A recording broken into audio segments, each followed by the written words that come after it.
taala. Apa ikatan kita dengan Allah? Asyhadu an la ilaha illallah wa asyhadu anna Muhammadar Rasulullah.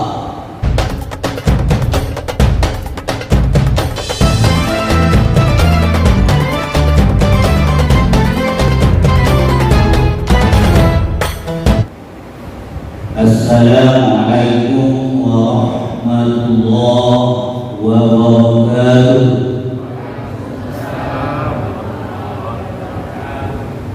Baiklah, pada malam yang berbahagia ini,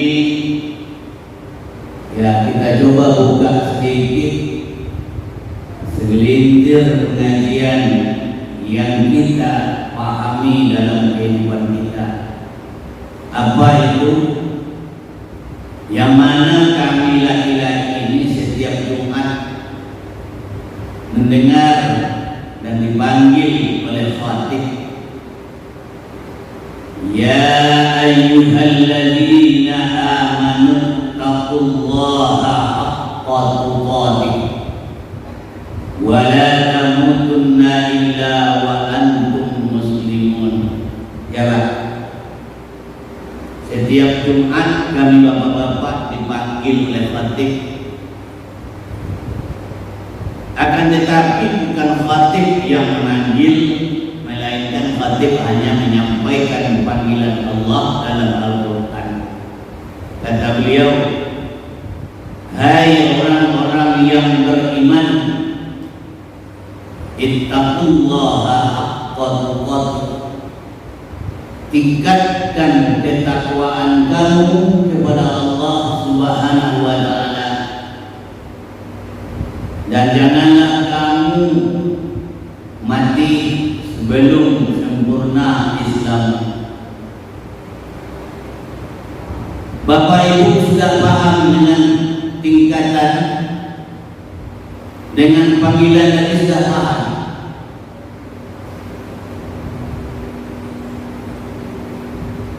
Kalau panggilan paham jauh, dipanggil. Yang tak paham kita kebanyakan, mungkin bukan seluruhnya. Yang tak paham kita bagaimana cara meningkatkan iman dan takwa itu kepada Allah Subhanahu wa taala. Karena banyak kita baca, kita dengar dalam Al-Quran, banyak disampaikan oleh ustaz-ustaz dalam Al-Quran, Allah memanggil orang-orang yang beriman dan bertakwa. Yang pertama, ya ayyuhalladzina amanu taqullaha wabtaghu ilaihi wasilah. Ada lagi, ya ayyuhalladzina amanu taqullaha wal tanzur nafsum ma qaddamat lighad. Allah panggil orang-orang beriman, orang-orang bertakwa. Kalau kita perhatikan panggilan Allah ini, yang pertama, wabtaghu ilaihi wasilah, cari bagi kamu jalan untuk mendekatkan diri kepada Allah. Siapa yang dipanggil oleh Allah? Orang-orang yang beriman dan bertakwa. Yang kedua, wal tanzur nafsum ma qaddamat lighad. Hai orang-orang yang beriman, apa yang sudah kamu perbuat untuk hari esok.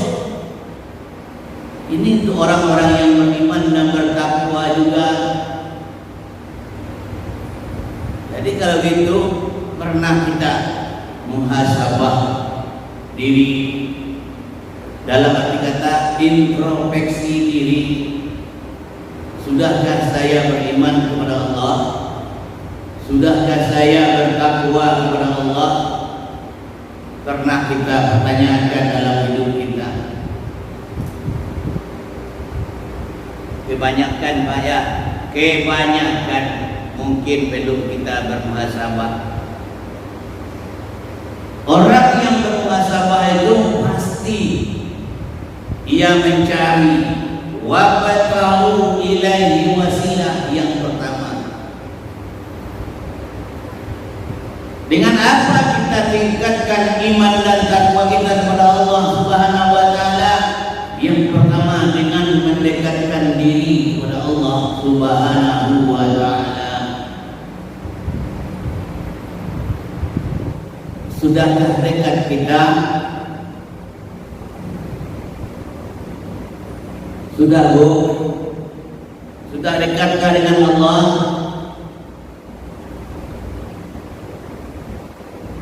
Kalau secara hukum Allah dalam Al-Quran, mau tidak mau kita dekat dengan Allah. Karena kata Allah, wa idza sa'alaka ibadi anni fa inni qarib. Apabila bertanya hambaku tentang aku, maka katakanlah aku itu dekat. Ini kata Allah. Kata kita, tidak tahu, tak dekat, tak halus. Akan tetapi orang yang dekat dengan Allah itu uzkurullaha zikran katsira. Dia pasti selalu ingat kepada Allah.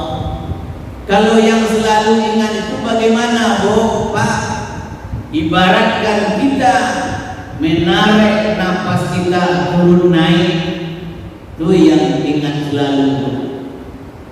Qiyamah wa qu'udaw ala junubihim. Tegakkah kita, berdirikah kita selalu menarik nafas kita yang turun naik. Begitu juga kita dengan Allah Subhanahu wa taala. Dudukkah kita menarik nafas yang turun naik, kita ingat dengan Allah Subhanahu wa taala. Tidur kita juga Allah perintahkan, di waktu kita tidur ingat kepada Allah Subhanahu wa taala, sebagaimana kita menarik nafas kita yang turun naik. Bohong Ustaz, Bapak bohong, lalu Pak malu bisa mengingat Allah. Ya Pak, orang lalu bisa mengingat Allah. Bohong Ustaz tu, dendak pada jawab atau bohong. Wa tahu ilaihi wasilah. Cari jalan untuk mendekatkan diri kepada Allah. Kalau kita sudah dekat dengan Allah, tak bisanya kita dengan Allah walaupun dalam tidur.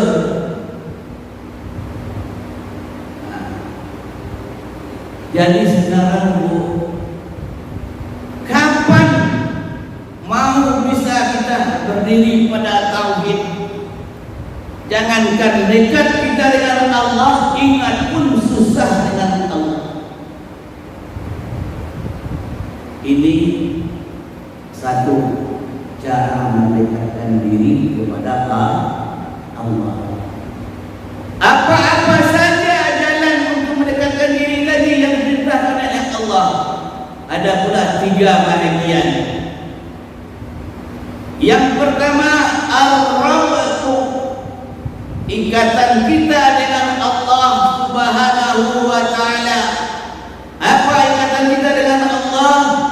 Asyhadu an la ilaha illallah wa asyhadu anna Muhammadar Rasulullah.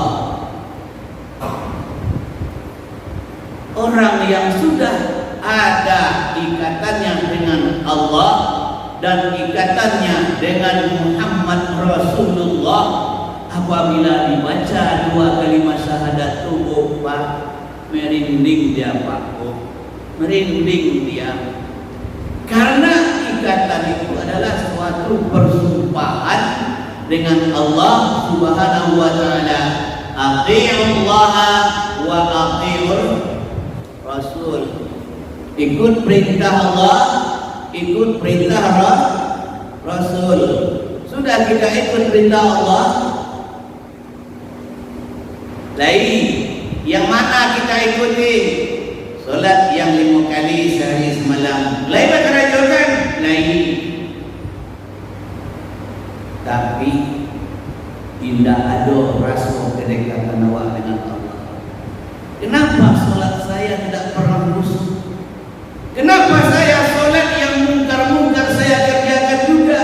Mau cakap berjalan pun mudah saya, domino pun saya kerjakan juga, kowa saya lakukan, bohong nggak pernah tinggal tiap hari, apalagi pakai HP Android apa? HP apa Pak? Android yang dibayar, pakai Android. Banyak kebohongan yang kita tanamkan dalam kehidupan kita sehari-hari. Kita solat juga, banyak perbuatan yang kita lakukan. Kita solat juga. Domino itu hobi kami, Ustaz, kata bapak. Kata ibu, bohong itu termasuk kami bohong Pak. Kenapa? Bapak pulang lama-lama mana? Kalau masih bisa kita, masih mau kita mengikuti domino, kowa, bohong, berarti solat kita, salah satu solat kita belum disempurnakan oleh Allah Subhanahu wa Ta'ala. Bapak Ibu sidang jemaah maghrib yang dimuliakan Allah, Arab ikatan kita. Kemudian setelah kita ikat ati Allah wa ati Rasul, cuman yang 5 kali sehari semalam yang kita lakukan, tidak kita merasakan kedekatan kita dengan Allah, jangan ngaku-ngaku kita dekat. Tapi kalau Allah yakin. Tapi kalau ingat, berapa kali kita ingat kepada Allah sehari semalam? Andaikan Allah ikuti ingatan kita dengan nafas kita, mungkin sering kita tergeletak di tengah jalan setiap hari. Karena yang namanya zikir itu menurut ilmu tasawuf adalah suatu kehidupan yang ada di dalam diri atau di dalam setiap diri manusia yang bernamakan zikir ismu zat. Kalau tak zikir ismu zat itu Pak, tidak itu buat. Jadi zikir ismu zat itu yang harus kita lakukan, yang harus kita rasakan melalui nyawa kita yang turun naik atau nafas kita yang naik. Kalau dah bisa kita rasakan setiap nafas yang turun naik, berarti ikatan kita dengan Allah Subhanahu wa Ta'ala mulai terjalin. Lain pernah waras nombok Pak, nyawa awak turun naik, lain pernah waras nombok. Aku pernah datang orang ke rumahmu, Pak Ustaz, bagaimana Allah yang tak pernah putus itu, ambo katakan, lain bisa merasakan nafas ibu turun naik, rasakan. Cukup sampai di situ saja bisa. Kalau bisa ibu rasakan nafas ibu turun naik, kemudian insya Allah sebahagian kecil kita sudah mulai mengingat Allah dalam keadaan kapan saja. Sebab kalau kita artikan Pak, banyak orang marah sama kita, sama orang-orang tarikat dulu. Allah mengatakan dalam Al-Quran, alladzina yadhkurunallaha qiyaman wa qu'udan wa 'ala junubihim. Hendaklah kamu ingat kepada Allah tegak, duduk dan berbaring. Di hadis lain dikatakan dengan artinya, barang siapa yang lupa dengan Allah sesaat saja kafir katanya. Kan marah orang gawa ibadah. Orang gawa ibadah. Siapa orang yang kafir itu? Orang yang ingkar kepada Allah Subhanahu wa Ta'ala. Jadi zaman sekarang banyak kita yang kafir dalam Islam, banyak ingkar. Kalau zaman Rasulullah orang kafir itu sudah jelas orang-orang yang non-Islam. Yang kedua, cara mendapatkan atau meningkatkan iman dan takwa kepada Allah Subhanahu wa Ta'ala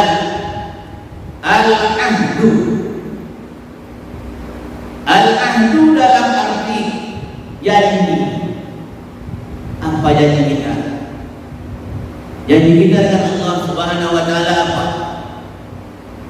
Setiap solat kita baca ya Pak. Inna sholati wa nusuki wa mahyaya wa mamati lillahi rabbil alamin. Iyyaka na'budu wa iyyaka nasta'in. Janji dua, al-ahd.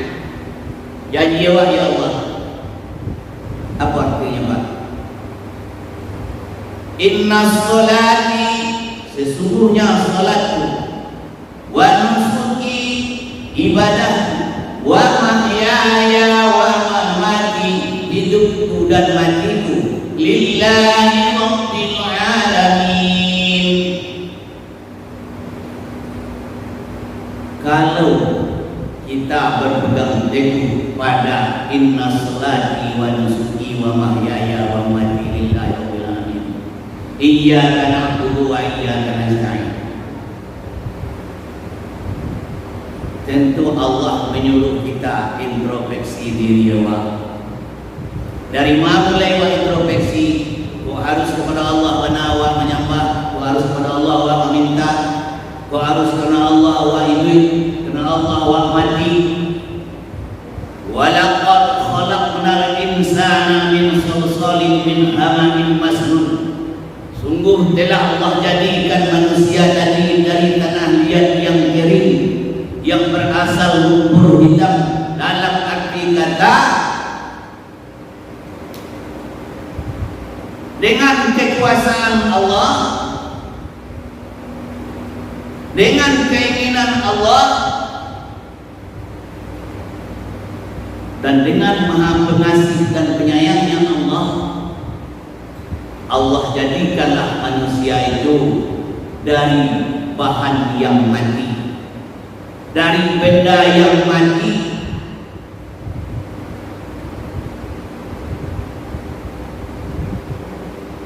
Apa benda yang mati? Tanah liat yang gariang, yang berasal dari lumpur hitam, busuk pula lagi. Itulah kejadian manusia pada awalnya. Jadi Allah jadikan manusia dari benda yang mati, kemudian Allah hidupkan, kemudian Allah matikan, kemudian Allah hidupkan lagi untuk mempertanggungjawabkan ar-rabbu dan al-ahdu kita kepada Allah Subhanahu wa ta'ala. Jadi adakah kita ikuti ar-rabbu, ati Allah wa ati Rasul? Ada sebahagian. Adakah kita ikuti al-ahdu, inna sholati wa nusuki wa mahyaya wa mamati lillahi rabbil alamin. Kesimpulannya, salatku, ibadahku, hidupku dan matiku semata-mata karena Allah Subhanahu wa ta'ala. Kemudian dikunci dengan suatu kalimat, inna lillahi wa inna ilaihi raji'un. Bu, Pak, tolong artikan satu saja, inna lillahi wa inna ilaihi raji'un. Sesungguhnya datang dari Allah, kembali kepada Allah. Ya itu Pak, Pak Ji, ya itu artinya. Kan tak tercipta dengan sesungguhnya Ustaz datang dari Allah, kembali kepada Allah. Tak tercipta dengan untuk seluruh alam. Sesungguhnya datang dari Allah, kembali kepada Allah. Tak tercipta je untuk seluruh alam. Kalau kita introspeksi diri kita atau muhasabah diri, kita tata kembali kehidupan kita. Yang kita ini hidup kita dihidupkan oleh Allah Subhanahu wa ta'ala. Ya sehat kita disehatkan oleh Allah Subhanahu wa ta'ala. Sakit kita disembuhkan oleh Allah Subhanahu wa ta'ala. Mau lapar kita dikasih rezeki oleh Allah Subhanahu wa taala. Mau beli mobil baru dikasih oleh Allah rezeki yang banyak oleh Allah Subhanahu wa taala. Tapi Bu, Pak, jangan bilang kamu nak mengurus berang di baru. Ambo menegakkan atau meluruskan menurut Al-Quran, hadis dan pendapat ulama.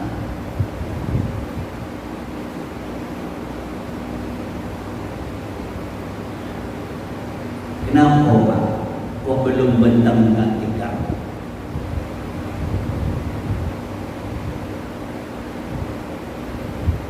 Lupa kita dengan inna sholati wa nusuki wa mahyaya wa mamati lillahi rabbil alamin. Iyyaka na'budu wa iyyaka nasta'in. Karena Engkau kami menyembah, karena Engkau kami minta tolong. Makanya saya tutup tadi dengan inna lillahi wa inna ilaihi raji'un. Datang dari Allah, kembali kepada Allah. Beberapa masjid Pak, saya maaf cakap, kalau mendengar di luar sengaja kita kasih tahu. Saya bukan protes Pak, tak protes. Cuma kita menghisap diri, introspeksi diri. Kembali kita ittaqullaha haqqa tuqatih wa la tamutunna illa wa antum muslimun. Sudahkah sempurna Islam kamu? Kata Allah. Bagaimana kesempurnaan Islammu? Tegakkan tauhid di bumi Allah. Tegakkan agama Allah. Allah agama Allah. Dirikan tauhid di dalam dirimu. Karena tidak ada yang bisa menyembuhkan penyakit kecuali hanya Allah. Tidak ada yang bisa mendatangkan penyakit kecuali hanya Allah. Apa pedoman kita Pak? Pedoman kita apa Pak? Al-Qur'an kata Allah. Sesungguhnya kata Allah, wa man dakhalahu kana amina. Siapa yang masuk dalam masjid pasti dijamin oleh Allah selamat.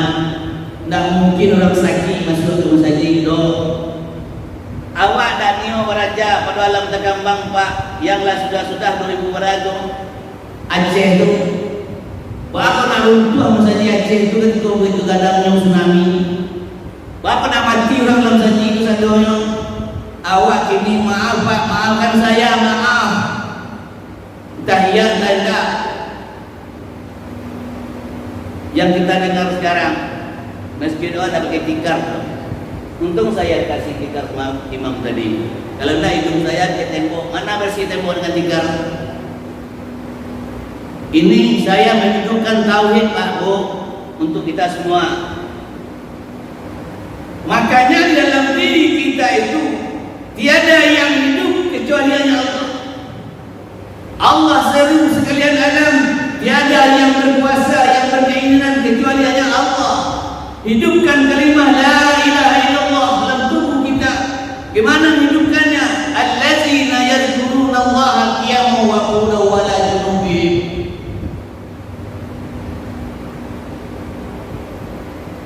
Jadi Bu Pak, dah beberapa masjid saya coba. Saya bukan propagator. Yang kita sampaikan Al-Quran. Ya Pak Ji? Yang kita sampaikan Al-Quran. Wa man dakhalahu kana amina. Ini jaminan Allah dalam Al-Quran. Siapa yang masuk ke dalam masjid dijamin selamat. Tambah satu Bu Pak, saya baru mencoba sholat berjamaah yang berjarak. Mau mendekat saya tadi Pak, mau mendekat saya tadi. Ustaz, tolong bacakan sebelum kita mengangkat takbir, apa kata Ustaz di depan.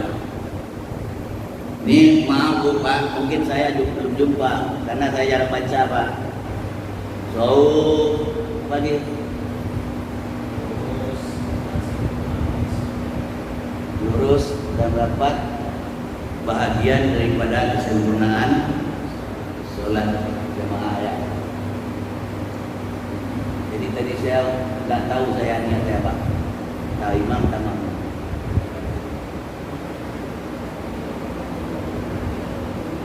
Ini bagi kita menundukkan keyakinan Pak. Yakinlah kita dengan diri kita. Yakinlah kita dengan Allah. Dalam Al-Quran mengatakan, wa man dakhalahu kana amina. Siapa yang masuk ke dalam masjid jamin selamat. Udah kita lihat tahun 2000 berapa Pak? 2004 ya. Aceh itu. Berapa besar masjid Aceh itu? Jadi kita belajar. Saya mengingatkan Pak, saya tidak mengajar bapak-bapak. Kok lupa main Pak, kok lalu menjagoan Pak Guru itu kalam dah kambang Pak. Ambo belum pernah insyaAllah. Kalau yang namanya dalam masjid, sudah berapa banyak masjid yang kita tempuh, orang pakai masker, saya nggak pernah pakai masker. Bahkan saya pernah ngomong, orang nggak yakin dengan ketuhanannya. Bahkan ini maaf Pak, pernah saya buka orang yang pakai masker, maaf Pak, kurang mencerna dari pikiran dia. Yang kita hirup kalau masker terbuka apa? Ada anak-anak kita yang nama sekolah belakang, ibu-ibu. Waktu kita buka masker itu apa yang kita hirup sekarang? Yang kita keluarkan apa? Jadi saya diprotes oleh jamaah waktu itu, belum siap saya ngomong protes. Ustaz, boleh saya tanya? Bapak mau nanya empat mata atau menyam sama? Saya bilang, kalau empat mata tunggu, kalau tunggu silakan. Kan dokter ada juga dalilnya. Kita ini sebelum jadi dokter harus beragama dulu. Agama itu Tuhan berpikir. Ini menurut saya Pak, menurut saya. Waktu kita mengeluarkan nafas kita, menurut saya yang saya tahu dulu waktu sekolah, karbon dioksida ya Pak. Yang kita hirup oksigen. Sekarang kita tutup, apa yang kita hirup? Ini kita kan sekedar intermezzo aja Pak. Jadi mau kita ikuti terserah, kembali kepada kita. Mau kita ikuti peraturan agama, peraturan Allah atau peraturan kesehatan terserah. Saya bukan mengajarkan, melainkan mengingatkan dikala kita lupa. Jadi mungkin saya kurang membaca masalah sholat yang jarak-jarak semeter tadi. Jamaah memang belum pernah saya baru tadi. Jadi saya pernah dengar sejarah itu zaman perang. Tapi ini jujur Pak, saya jarang baca masalah sholat. Belum jumpa saya Pak, sholat jamaah jarang-jarang. Nah, kemudian Ustaz ada baca tadi satu sholat harus lurus dan rapatnya itu sebagian dari kesempurnaan sholat jamaah. Itu kembali kepada kita di sini Pak ya. Saya bukan mengajarkan, cuman anggap saja ini intermezzo. Yang kita buka sekarang pengajian bagaimana kita meningkatkan iman dan takwa kepada Allah. Jadi satu, ar-rabtu, ikatan kita dengan Allah SWT dan Nabi Muhammad SAW. Yang kedua, al-ahdu, janji. Seberapa yakinnya kita dengan ikatan dan janji tadi. Inilah yang ketiga, al-jazmu, keyakinan. Keyakinan itu tauhid. Di mana letak keyakinan? Di dalam diri kita. Kalau kita sudah mulai yakin kepada Allah Subhanahu wa taala, yakin kita kepada diri sendiri, yakin kita dengan kalimat la ilaha illallah, kita tegakkan dalam diri kita soal sakit, sehat, hidup dan matiku karena Allah Subhanahu wa taala. Karena kun kata Allah, fayakun kata Allah, dalam menjadikan bumi dan langit. Sekalipun jadi qada dan qadar lahir dalam rukun iman. Awak tak yakin lo ya qada dan qadar lah biar rukun iman wajib. Kan biar rukun iman awak. Yang jadi ini kok inna lillahi wa inna ilaihi raji'un. Datang dari Allah, kembali kepada Allah. Tapi datang kamu dari Allah, kembali kamu kepada Allah. Berarti untuk kita saja. Itu penyakit tak. Jadi qada dan qadar, kun fayakun. Allah datangkan sekalipun jadi sesuai dengan rukun iman yang ada di dalam Islam. Kami tak tahu dah Ustaz. Dia tak tahu, itulah makanya Rasulullah menunjukkan kepada kita, utlubul ilma minal mahdi ilal lahdi. Tuntulah ilmu dari ayunan sampai ke yang lahat, ajar dan ketinggalan wa. Alun yajibu ilai, kata Nabi, talabul ilmu faridatu ala kulli muslim. Wajiblah bagi seorang Islam itu untuk menuntut ilmu. Kita kini ko Pak, kita kini ko kebanyakan termasuk Abu Bagai. Kebanyakan orang tua yang mana nak bangga anaknya jadi sarjana. Berpuluh juta sampai ratusan juta asal anak lagi jadi sarjana. Tapi bukan berapa banyak orang tua yang menangis mencari anaknya nak tahu kamu, tak tahu ya kamu. Jangan juga kamu nanti terima kasih. Ya Al-Quran dia jadilah. Tahu dia Al-Quran. Lain berapa orang tua yang menangis mencari anaknya tak tahu baca Al-Quran. Jadi di sinilah perlunya kita menghisap diri. Allah jadikan manusia itu dipenuhi dengan kebutuhan. Nah, bagaimana kita kepada Allah SWT mempersiapkan wal tanzur nafsum ma qaddamat liwat, mempersiapkan diri kita untuk hari esok. Mari kita tegakkan dalam Allah. Mari kita tolong dalam Allah.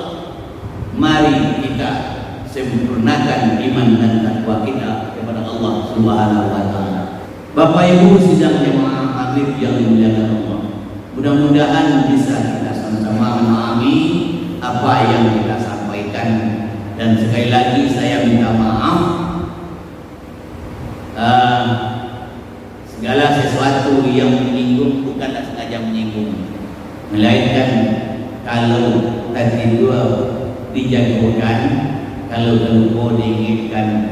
Mari balik kita sama-sama berpikir, merenung, introspeksi diri, mulai dari ketakwaan kita kepada Allah Subhanahu wa taala sampai kepada zahirnya tempat ibadah kita di masjid ini. Mungkin lebih dan kurang mohon maaf. Billahi taufiq wal hidayah. Assalamualaikum warahmatullahi wabarakatuh.